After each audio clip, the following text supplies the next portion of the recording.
है मृत्यु तैयार यदि तू आने को प्रसन्न मुख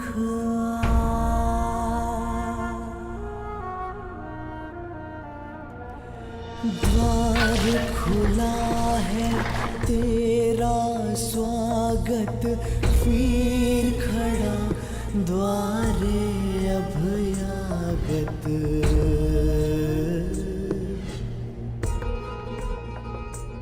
बाहें फैला के मुस्कुरा के करता अपने अतिथि का स्वागत। जब मृत्यु युद्ध क्षेत्र में सामने खड़ी हो तो योद्धा कहता है, हे मृत्यु तैयार यदि तू आने को प्रसन्न मुखा। बालक आया तेरे आंचल छाया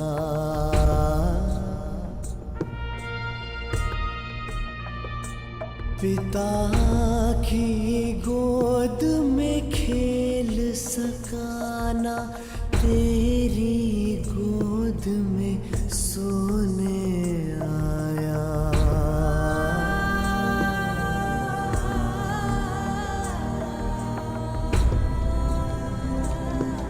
सपना था वो विवश पिता का उसकी हर आशा है टूटी कांधे चढ़े पुत्र की अरथी ये पीड़ा है सबसे अनूठी। हर बोझ है छोटा इसके आगे पिता पुत्र को ही दे अगले।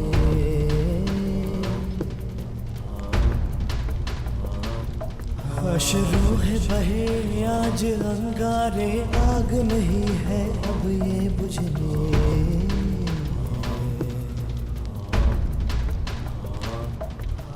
द्वार खड़ा तेरे अभयागत कर अपने अतिथि का स्वागत कर अपने अतिथि का स्वागत।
छोड़ो मुझे, इनका इतना साहस, यहाँ आ गए, क्यों आए हो यहाँ?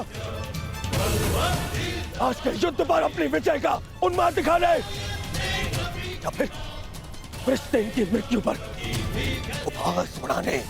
हाँ,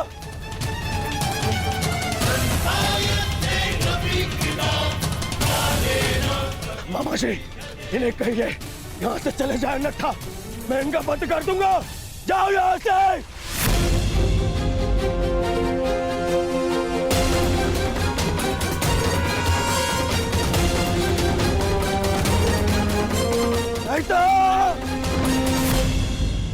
नहीं मित्र,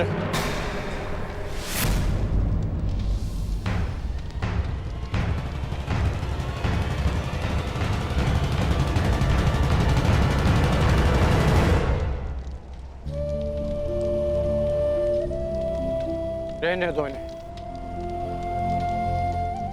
मेरा पुत्र वीर गति को प्राप्त हुआ है।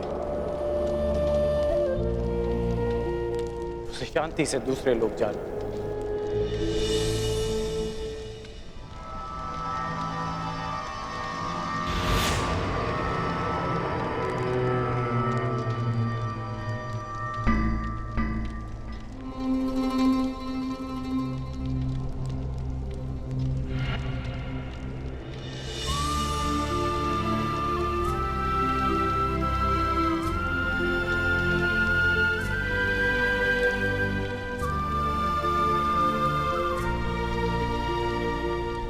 आप सब मेरे पुत्र के अंतिम संस्कार में आए, उसकी वीर गति को सम्मान दिया।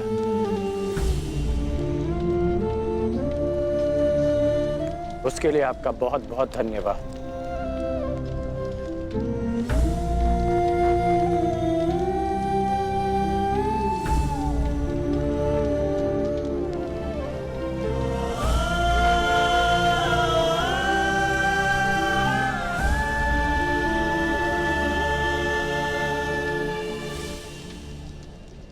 ठहरो अर्जुन।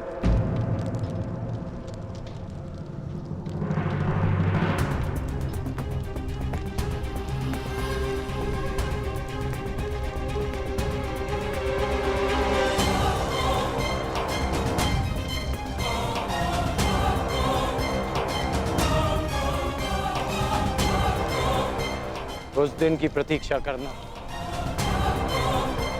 जब मैं युद्ध भूमि में प्रवेश करूंगा।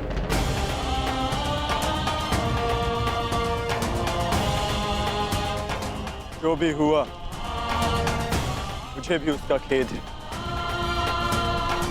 मैं भी एक पिता,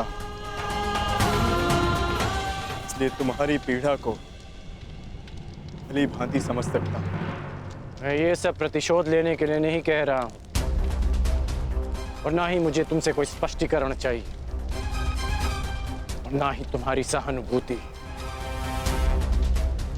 मेरे पुत्र ने अपना कर्तव्य पूर्ण करते हुए अपने प्राण दिए।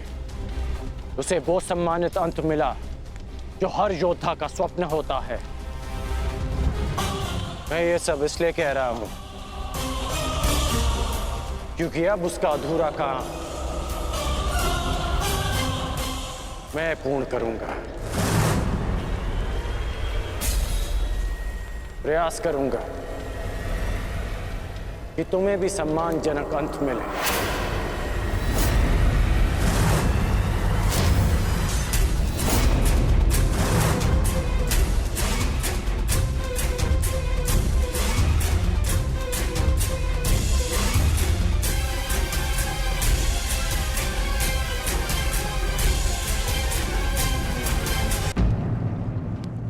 प्रयास करूंगा कि तुम्हें भी सम्मानजनक अंत मिले।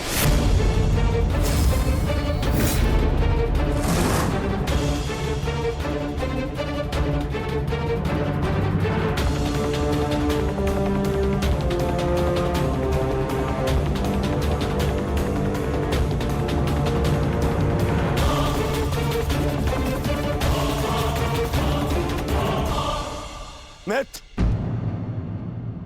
इन पांडवों को इनकी नियति तक अवश्य पहुंचाऊंगा मैं, परंतु उससे पहले उस विश्वासघाती को उसकी नियति तक पहुंचाऊंगा। तो हमारे ही पक्ष में है।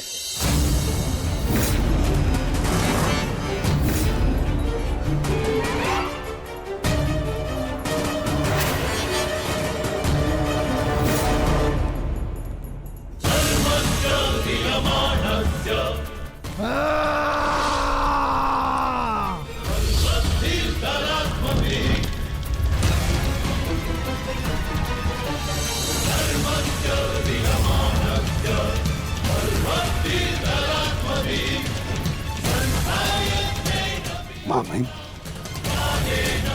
महामहिम,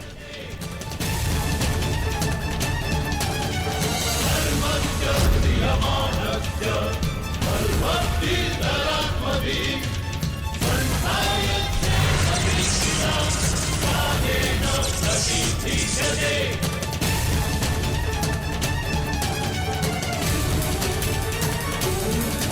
महामहिम, आप ठीक तो है? महामहिम के शिविर में अग्नि लगाने का दुस्साहस किसने किया? उत्तर दो। एक विश्वासघाती को यही दंड मिलना चाहिए, यही।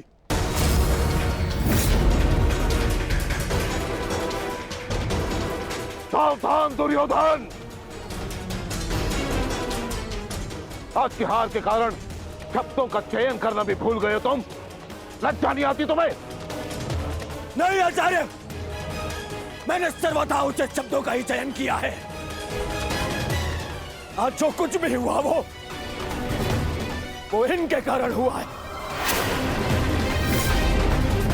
इनके पांडवों के प्रति प्रेम भाव के कारण ही आज वृषसेन वीर गति को प्राप्त हो गया।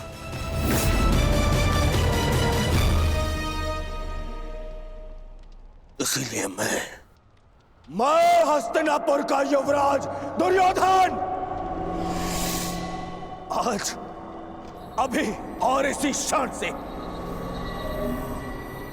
आपको कौरव सेना के सेनापतित्व से मुक्त करता हूं। जाइए, चला जाइए वापस हस्तिनापुर और जाकर विश्राम करिए वहां।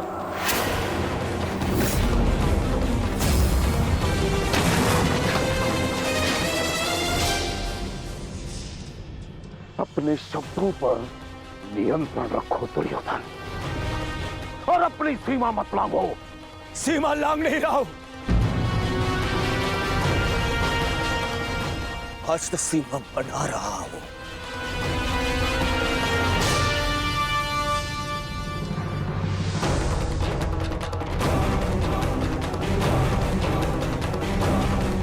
इस समय मैं ऐसे व्यक्ति के सामने खड़ा हूं जो हमसे अधिक हमारे शत्रुओं के पक्ष में है,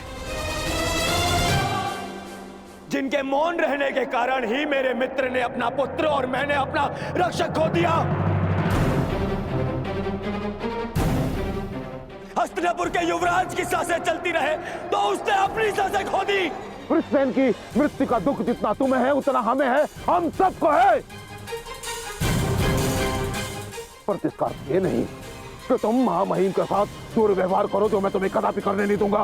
बस गुरुदेव, यदि आप भी पितामह के साथ विदा लेना चाहते हैं तो आप भी जा सकते हैं। आपको ससम्मान विदा करेगा यह दुर्योधन।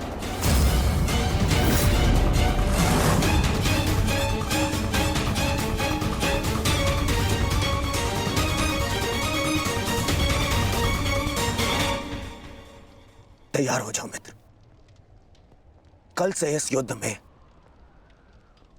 तुम अपने मित्र का साथ दोगे। इनसे कहीं अधिक इस युद्ध में मुझे तुम्हारी आवश्यकता है मित्र। तो सहोदर, एक दूसरे का रक्त ना भाई, ये उत्तरदायित्व आपको ही लेना होगा। ताश्री, प्राण की रक्षा केवल आप ही कर सकते हैं। कदापि नहीं। जब तक मैं युद्ध भूमि में उपस्थित हूं तब तक अंगराज कर्ण युद्ध भूमि में पद नहीं रखेगा। क्यों मेरा मित्र मेरे साथ में युद्ध में खड़ा नहीं हो सकता? बताइए क्यों? कल को यदि फिर से मेरे प्राणों पर संकट आया, मेरे प्राणों की रक्षा कौन करेगा? मैं करूंगा तुम्हारी रक्षा, शत्रु को तुम्हारे समीप आने नहीं दूंगा।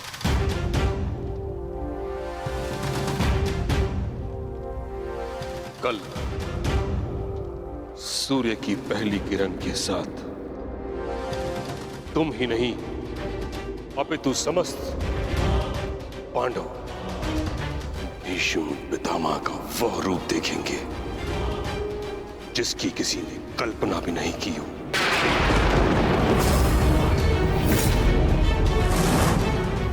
यह मेरा वचन। अर्जुन हो या युधिष्ठिर, कृष्ण हो या भीम, गंगा पुत्र भीष्म के प्रताप के आगे झुकेंगे। ये मेरा वचन है।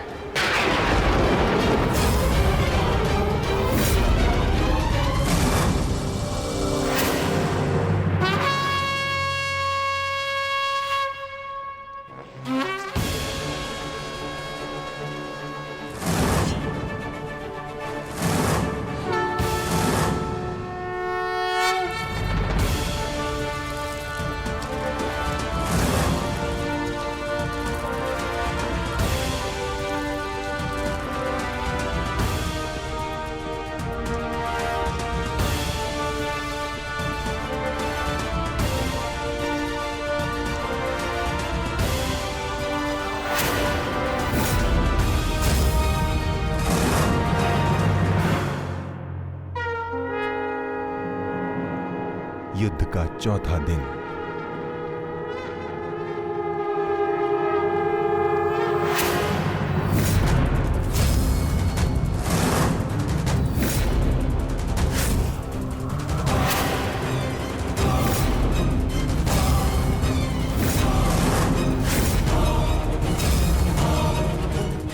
पितामह,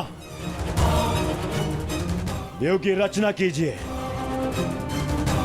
मुझे अपने प्राण का विश्वास दिलाइए पितामह। बस दुर्योधन, अन्य कोई व्यू नहीं। चलो सारथी।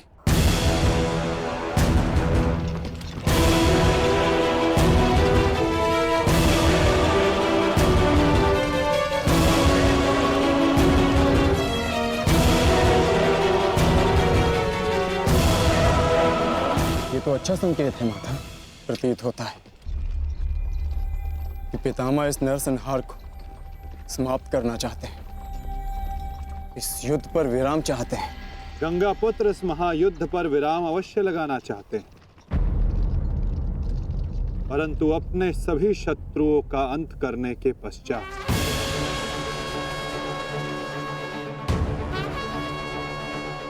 आक्रमण करो पांडु पुत्रों, और यदि सामर्थ्य हो तो जीवित रहो।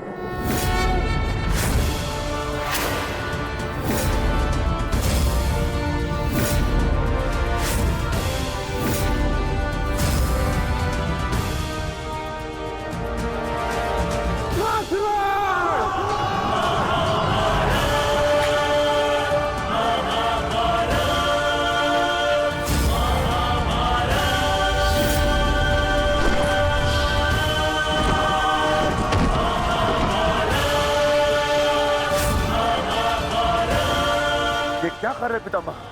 कभी कभी कर्तव्य की चेतना आकांक्षाओं के स्वप्न पर हावी हो जाती।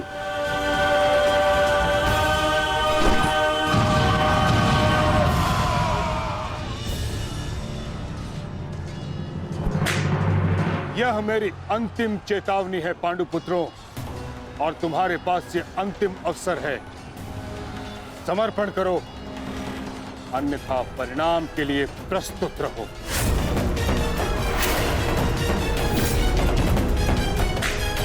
यदि समर्पण नहीं किया तो ऐसा संहार देखने को मिलेगा कि जिसकी आशा भी नहीं की होगी तुमने।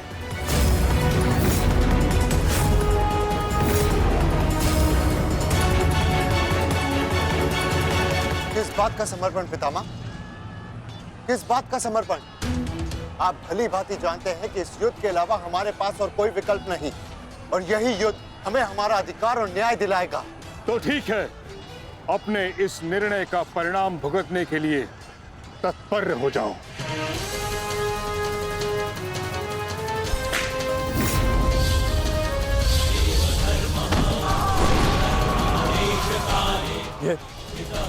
ये पितामह क्या कर रहे हैं?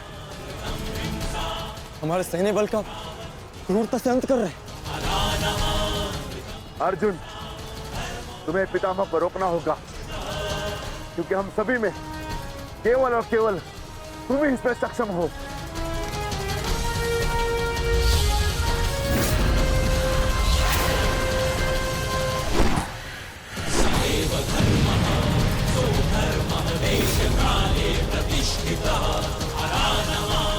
अर्जुन, युद्ध करो अथवा समर्पण।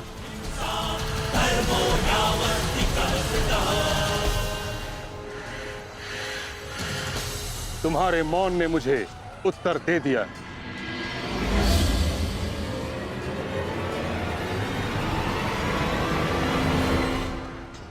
और तुम द्वंद्व करना चाहते हो भी या नहीं?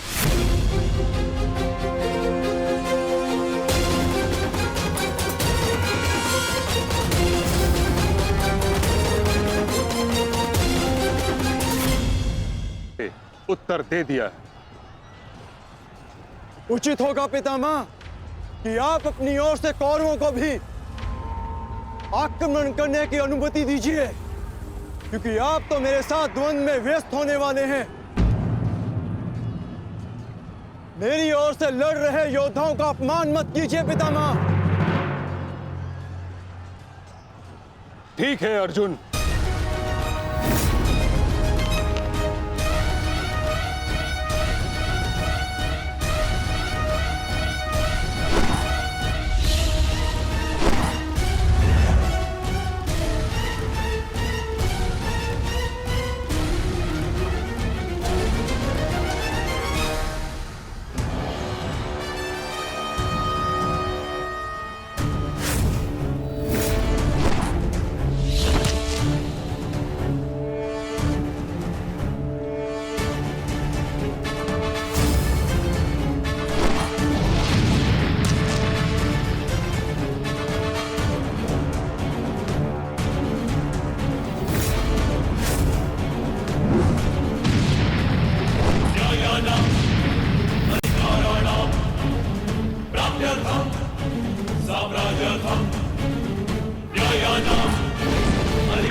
युद्ध का 9वां दिन।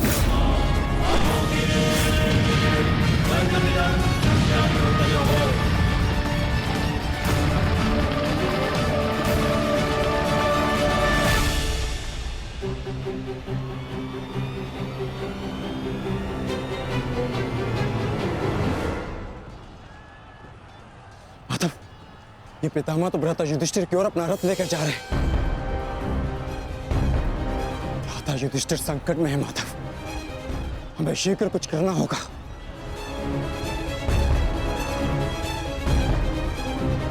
तुम भली भांति जानते हो युधिष्ठिर कि तुम मुझसे द्वंद्व करने में सक्षम नहीं हो। इस कारणवश अपने सैनिकों की आहुति देना बंद करो, समर्पण कर दो।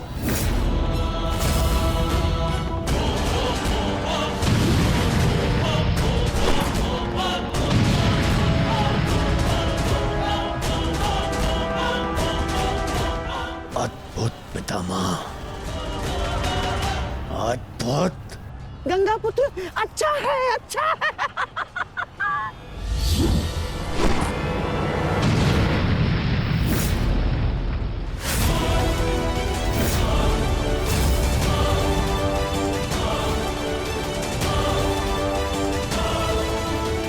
मेरे मार्ग से हट जाओ।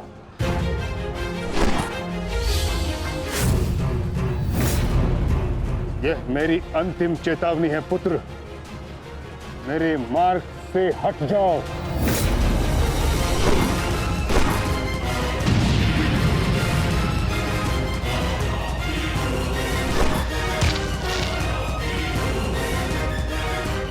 समर्पण करो।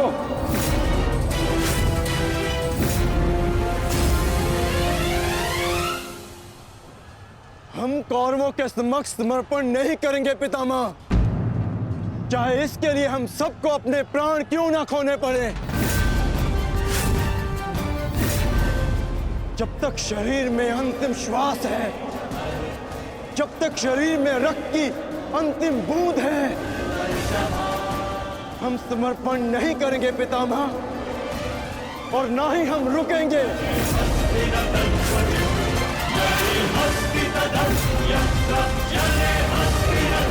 ठीक है अर्जुन, यदि तुम्हारा निर्णय यही है तो मेरा उत्तर भी जान लो।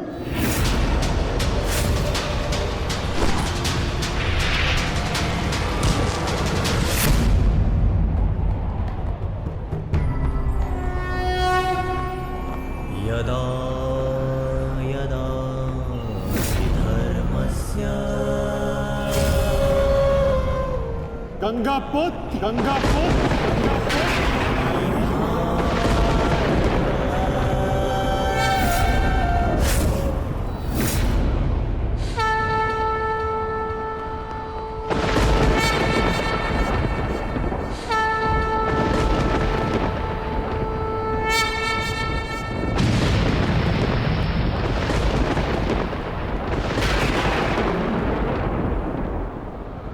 मेरे शस्त्र ना उठाने के दिए गए वचन को मेरी दुर्बलता मत समझना।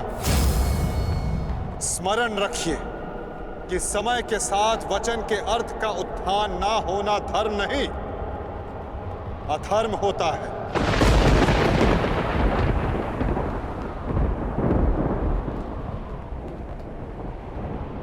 मैं केवल अपने कर्तव्य का पालन कर रहा हूं वासुदेव, और ऐसा करने से मुझे कोई नहीं रोक सकता।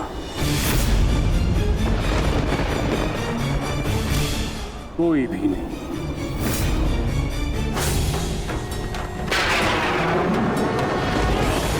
शांति का मैत्री का प्रयास भी विकास ना समझ सके तो पाए नाश ही। अबोध पे प्रहार से कर्ण रुद्र सब दानव का विनाश भी।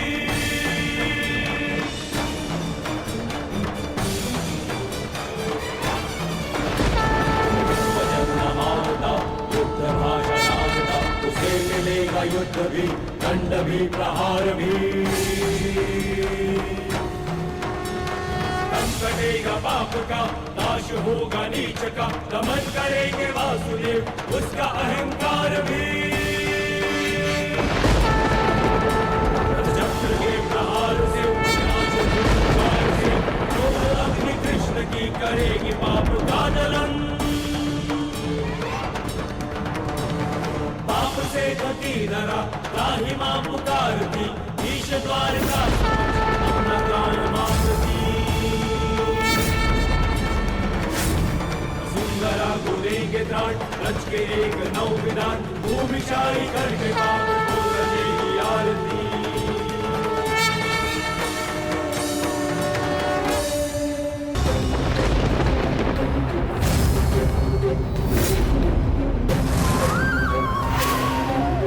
मुझे ऐसा करने पर विवश मत कीजिए गंगा पुत्र।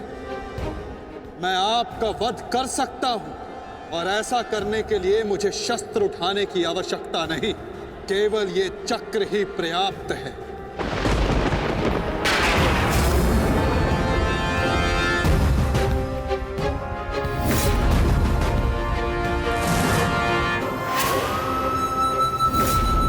गंगा पुत्र देवव्रत, मैं इस समय ना मनुष्य वासुदेव हूं, ना ही मैं यदुवंशी कृष्ण हूं। मैं इस समय केवल गुरु श्रेष्ठ हूं।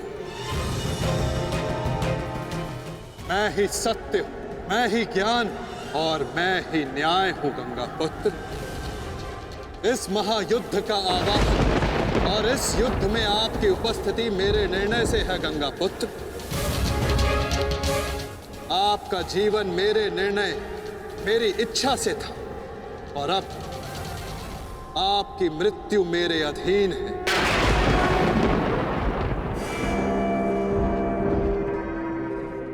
मैं पर ब्रह्म हूं, जिस पर कोई बंधन नहीं गंगा पुत्र, ना ही युद्ध के नियमों का और ना ही किसी प्रकार के वचनों का। आपके अंत के लिए शस्त्र ना उठाने की प्रतिज्ञा को तोड़कर मैं आपका वध करूंगा गंगा पुत्र।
धर्म स्थापना के मार्ग पर आगे बढ़िए वासुदेव।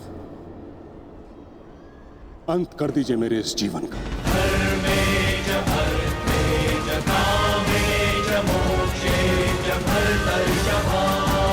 मैं स्वयं को आपको समर्पित करता हूं।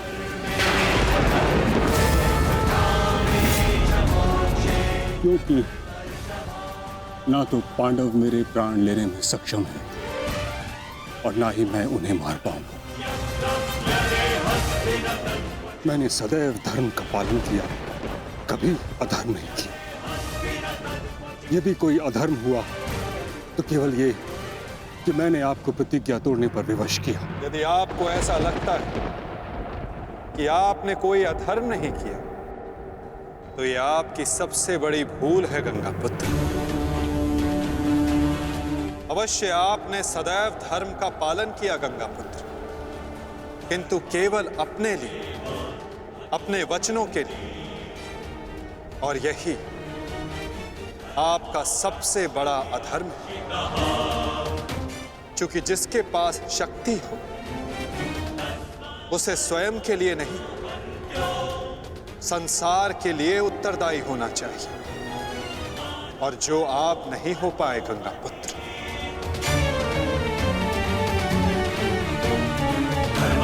और आपका तथाकथित धर्म ही आपका अज्ञान, आपका सबसे बड़ा शत्रु और अधर्म बन गया। किंतु वासुदेव, मैंने तो सदैव वही किया जो मेरी अंतरात्मा ने कहा। तो क्या इस धर्म युद्ध में अधर्म के पक्ष से लड़ने की अनुमति भी आपको आपकी अंतरात्मा ने दी गंगा पुत्र? भरी सभा में द्यूत में होते छल को देख मौन रहने की अनुमति क्या आपको आपकी अंतरात्मा ने दी थी गंगा पुत्र? कुल वधू का वस्त्र हरण होते समय शस्त्र उठाने के लिए क्या आपको आपकी अंतरात्मा ने रोका था गंगा पुत्र?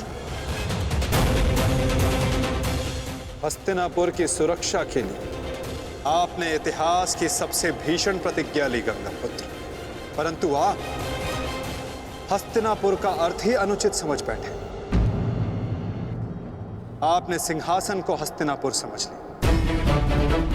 और देखिए, उसी भूल का, उसी अधर्म का परिणाम है ये महाविनाश गंगा पुत्र। आपने हस्तिनापुर के सिंहासन का त्याग नहीं, आपने संसार के प्रति अपने कर्तव्यों का त्याग किया था गंगा पुत्र। और यही आपका सबसे बड़ा अधर्म था।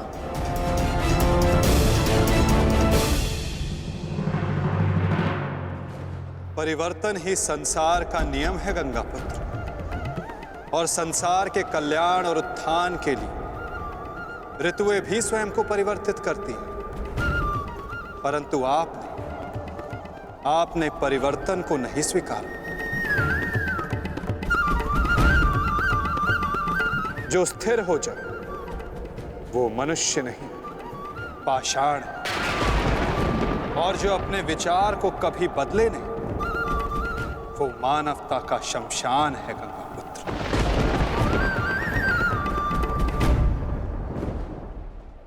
अपने कर्म के प्रति सजग ना रहना सबसे बड़ा अधर्म होता जो आपने किया गंगा पुत्र। और यही इस महायुद्ध, इस महाभारत के होने का कारण बना।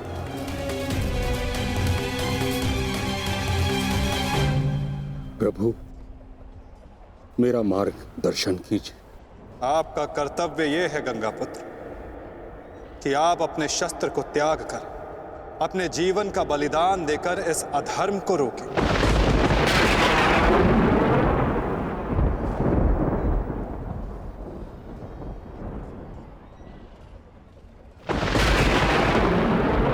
ठीक कहा वासुदेव। कदाचित मेरा अंत ही इस समस्या का समाधान है।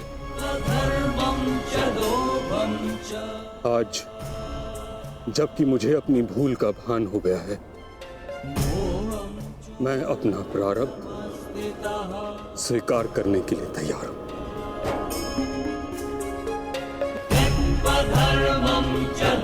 चक्र का संधान कीजिए वासुदेव, और मुझे मृत्यु का सौभाग्य देने की कृपा कीजिए।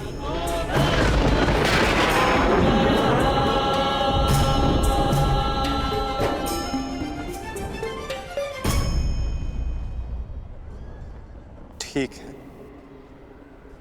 यदि आपकी इच्छा ये मृत्यु पाने की है, तो मैं अपनी प्रतिज्ञा को तोड़कर तुम्हें मुक्त करता हूं गंगा पुत्र।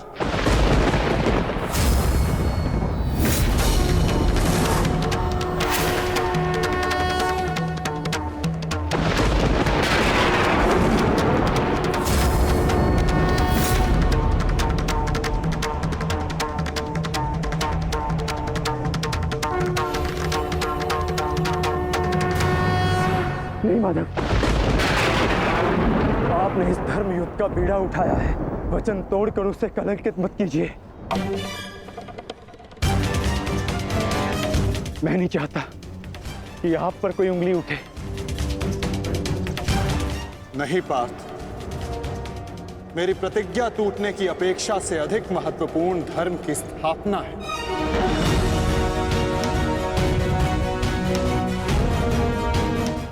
नहीं माता, नहीं। आपने ही भारभृग को वीर गति दी है माधव, ताकि इस युद्ध से जुड़ी प्रतिज्ञाएं, वचन और प्रारब्ध भंग ना हो सके। तो क्या आप स्वयं इसे तोड़ देंगे?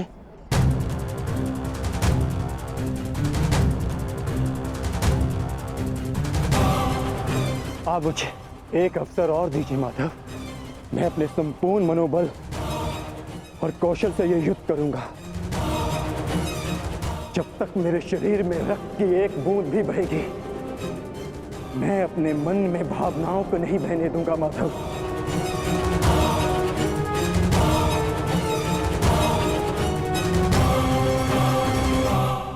मैं पितामह का अंत करूंगा, अंत करूंगा, अंत करूंगा, अंत करूंगा।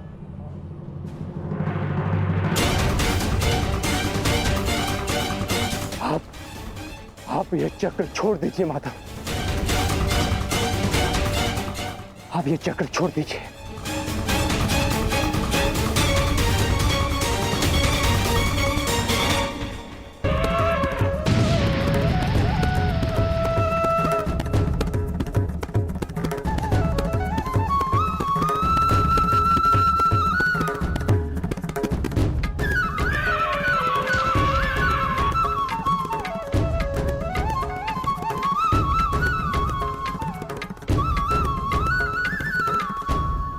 उठो पार्थ।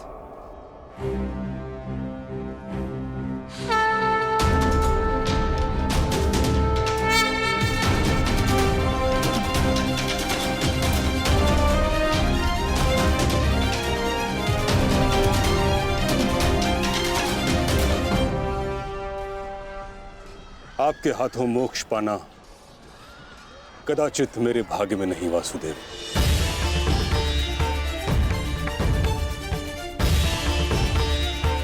नहीं गंगा पुत्र, आपका वध करना मेरा प्रारब्ध ही नहीं था, अर्जुन का प्रारब्ध है।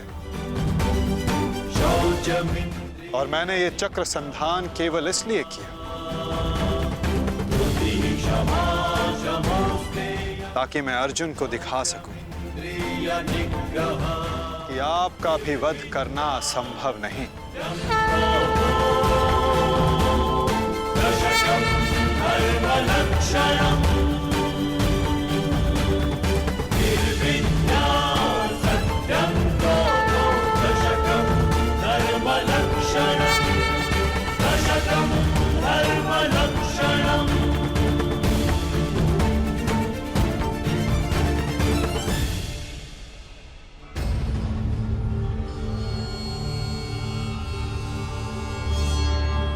आओ पार्थ।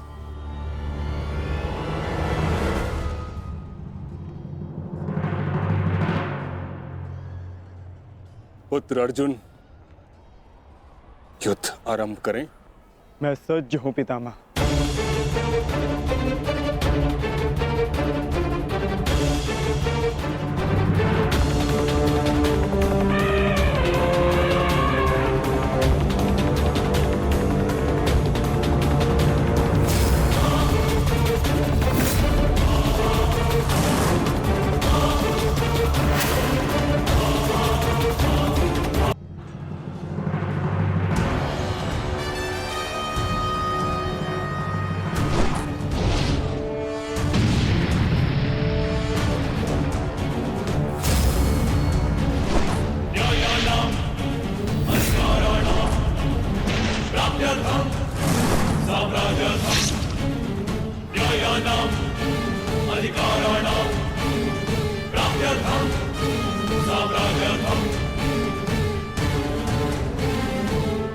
अद्भुत पुत्र अर्जुन, कर्म पथ पर तुम्हें भावनाओं से ऊपर उठते हुए देख प्रसन्नता हुई।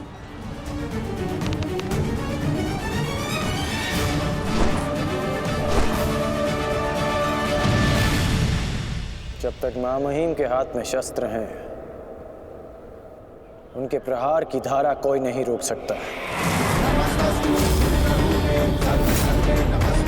और ना ही उन्हें कोई निरस्त्र कर सकता है।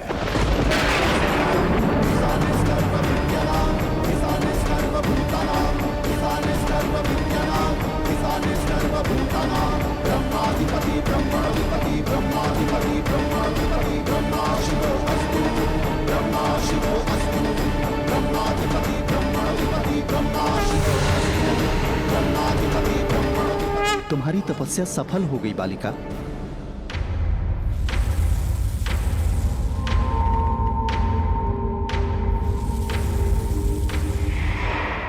मांगो, क्या मांगना चाहती हो?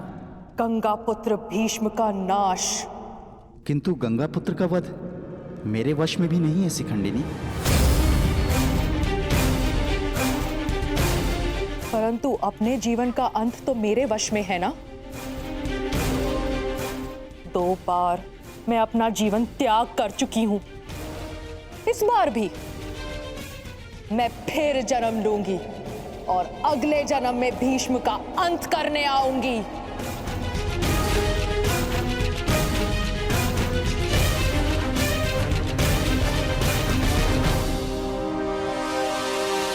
रुको बालिका, तुमने इतनी कठोर तपस्या की है, हमें बताओ तुम्हारी समस्या क्या है?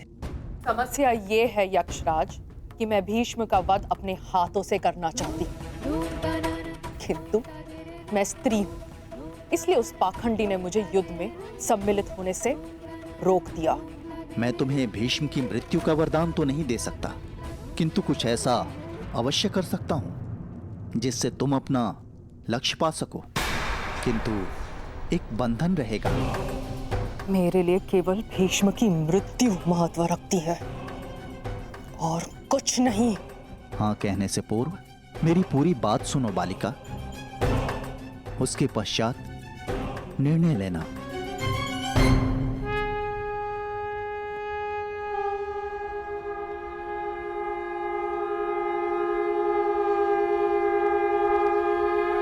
पुत्र अर्जुन, आज तुम कुशलता पूर्वक लड़े, परंतु मेरे वध के लिए यह पर्याप्त नहीं।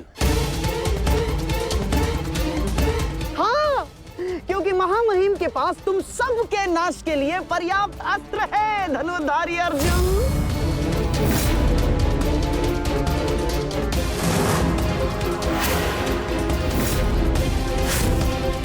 शीघ्र तुम सब इस संसार का त्याग करोगे और आप वासुदेव, आप तो इन सब के मार्गदर्शक है ना, तो बताइए आपके पास महामहिम के कौशल का कोई तोड़ है?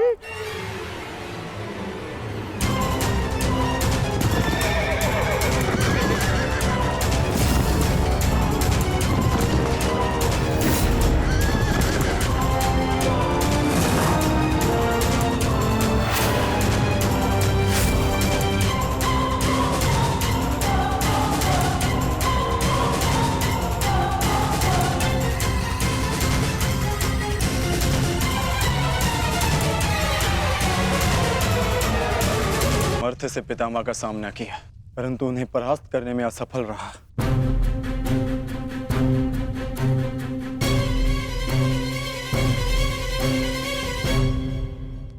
हर योद्धा के उत्तर के लिए कोई ना कोई और योद्धा होता है।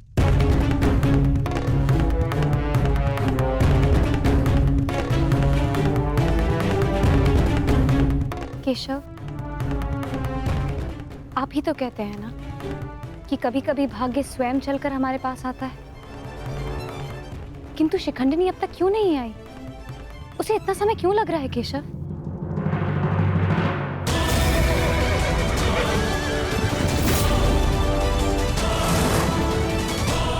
हम उन्हीं की प्रतीक्षा कर रहे हैं पांचाली। कि शिखंडिनी अपनी तपस्या में असफल हुई तो पितामह हमारी सेना का अंत कर देंगे और हमारे पास केवल और केवल 2 अक्षणीय सेना शेष है। अरे तो क्या करें? कुछ तो करना ही होगा, अन्यथा हम इस युद्ध में पराजित हो जाएंगे।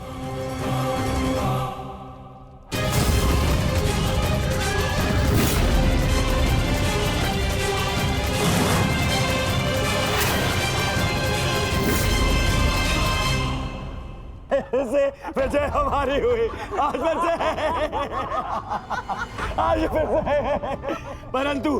परंतु सबसे अधिक प्रसन्नता मुझे तब होती है जब वो धनुर्धारी अर्जुन के मुख पर मैं भय देखता हूँ।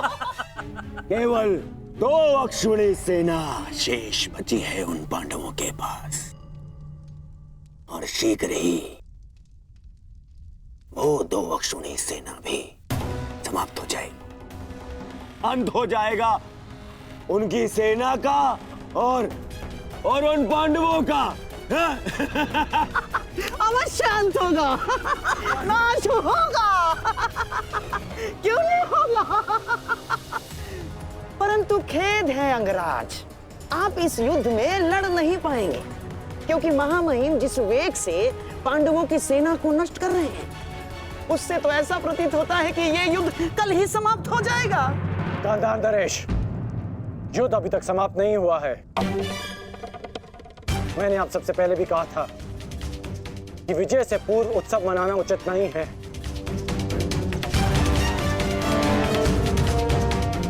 हो सकता है कि कल पांडवों को महामहिम के प्रहार की ढाल मिल जाए।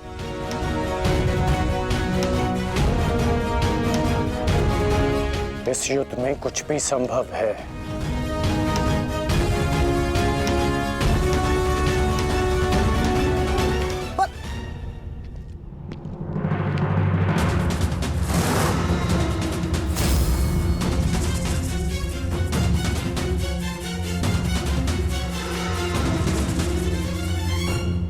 कौन हो तुम? मैं इस युद्ध का अंत हूं। मैं भीष्म की मृत्यु हूं। देवी शिखंडिनी,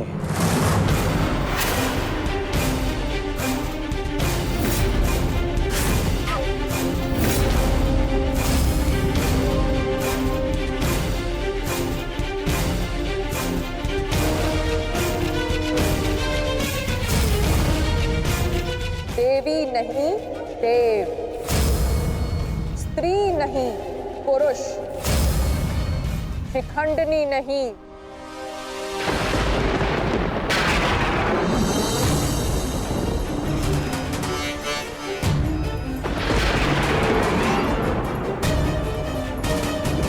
शिखंडी।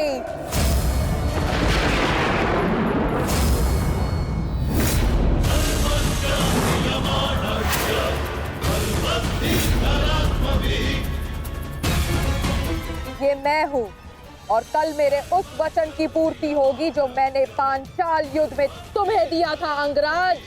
एक दिन ऐसा आएगा अंगराज जब भीष्म मेरे सामने खड़ा होगा, और वहां ना तुम उसकी रक्षा कर सकोगे ना तुम्हारा ब्रह्मास्त्र। स्मरण रखना, एक महायुद्ध होगा, महाविनाश होगा, और उस विनाश को तुम भी नहीं रोक पाओगे।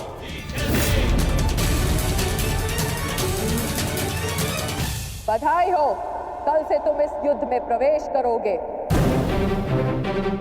कल कुरुक्षेत्र एक योद्धा को विदा करेगा और दूसरे योद्धा का स्वागत।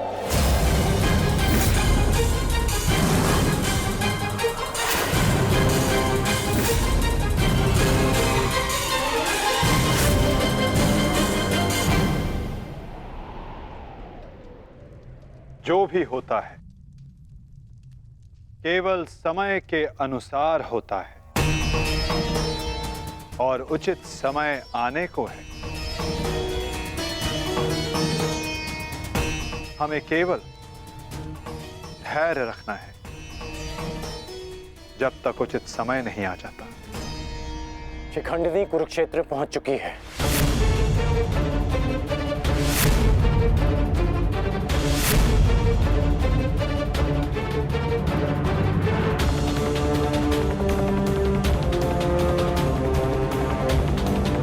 शिखंडिनी के आगमन में आपकी संभावित मृत्यु छिपी है, फिर भी आप मुस्कुरा रहे हैं।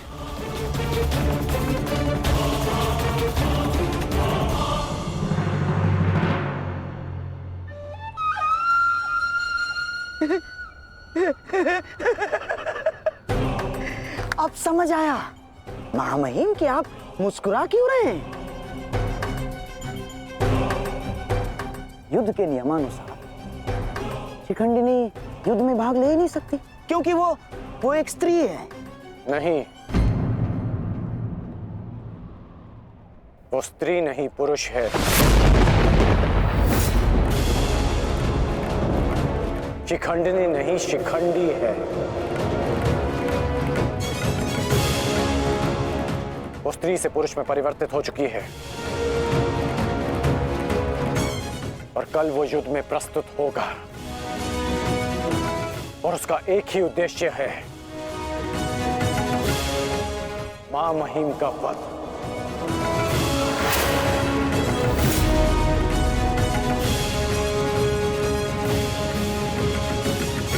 हाँ, एक स्त्री अपने प्रतिशोध की आग के चलते पुरुष बन गई। अद्भुत। भला ये कैसे संभव हुआ? कैसे हुआ वो छोड़िए मामाश्री, अब ये बताइए कि करना क्या है।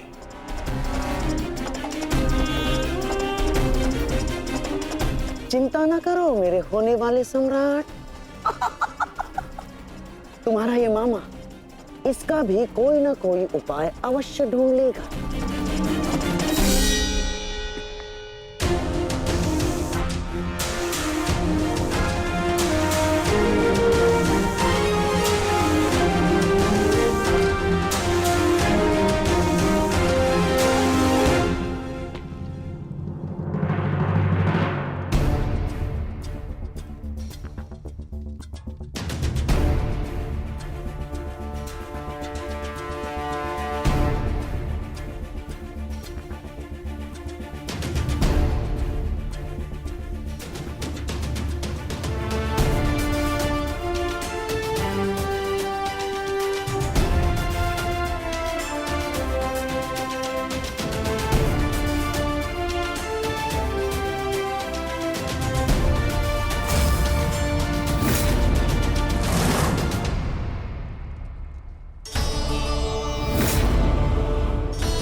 नहीं पांचाली, समय बदल गया है।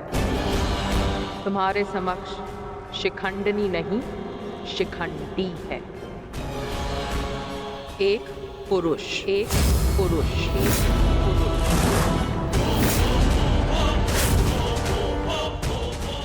और तुम्हें पर पुरुष का स्पर्श करने की अनुमति नहीं है।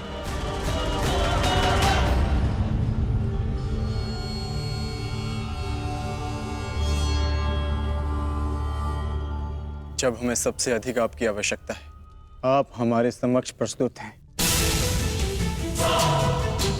इसके लिए आपका धन्यवाद। मैं यहाँ अपने आवश्यकता और अपने उद्देश्य के लिए आया हूँ।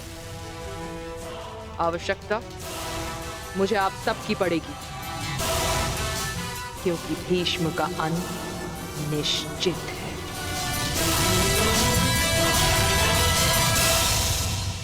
ये मेरा वचन है, हम आपका पूर्ण रूप से समर्थन करेंगे, फिर चाहे कुछ भी हो जाए। युद्ध भूमि में हम आपके साथ खड़े रहेंगे और अंत तक युद्ध करेंगे। हमें यह कार्य कल ही संपन्न करना होगा, क्योंकि मेरे पास मेरे जीवन का लक्ष्य पूर्ण करने के लिए केवल एक ही दिन है।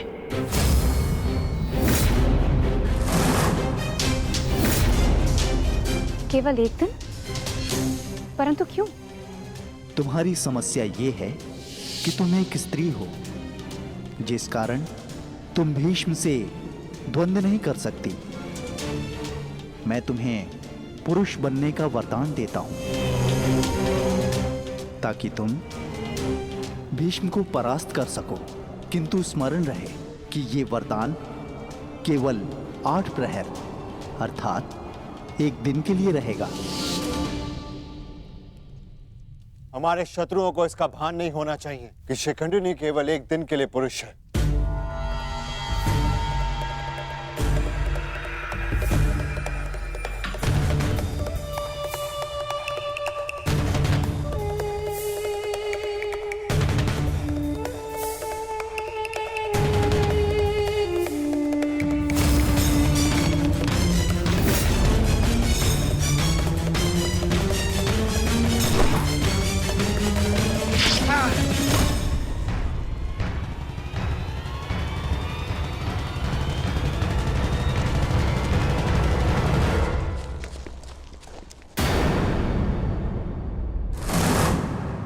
अपने वेश से ये गंधा का निवासी प्रतीत होता है। अर्थात ये मामा शकुनी का गुप्तचर था। सौभाग्य ये है कि यहां से जीवित नहीं जा सका। किंतु इस गुप्तचर का संदेश शत्रु तक पहुंच चुका है पार्थ।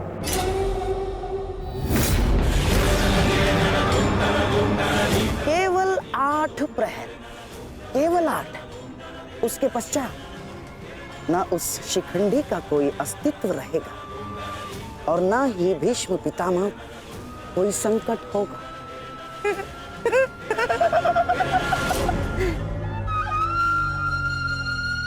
क्या होगा यदि तुम्हारे पितामह कल युद्ध भूमि में प्रस्तुत ही ना हो तो? उत्तम विचार मामाश्री। मैं एक योद्धा हूं और मृत्यु के भय से छुपूंगा नहीं। या तो वीर गति को प्राप्त हो जाऊंगा या फिर विजय प्राप्त करूंगा। 8 प्रहर तो क्या, 8 क्षण के लिए भी